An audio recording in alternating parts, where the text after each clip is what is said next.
ভালো লাগলো। আপনারা তো দেখেছেন তালিম না দিলেও করে তালিম দেওয়া। আচ্ছা, একটু ছোট্ট করে কথা, ছোট্ট করে কথা হলো এই যে এই চতুর্দশ এই উৎসবের কথায় মনে হলো যে প্রথম বছর আমি যখন সংযুক্ত ছিলাম তা থেকে এই পর্যায় পর্যন্ত আসার একটা ছোট্ট কথা বলতে চাই।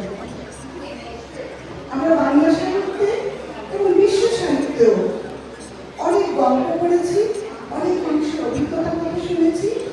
সেটা হচ্ছে যদি যত ধীরে হোক না কেন কিন্তু ছোট একটি পদক্ষেপ যদি সামনে দাও, ছোট একটি পদক্ষেপ যদি সামনে দাও এবং ওই ছোট ছোট পায়ে সামনে এগিয়ে যাও, কথাটা লক্ষ্য করুন, পেছনে নয় সামনে, তাহলে একটা সময় তুমি তোমার গন্তব্যে পৌঁছবেই, তোমার লক্ষ্যে পৌঁছবেই।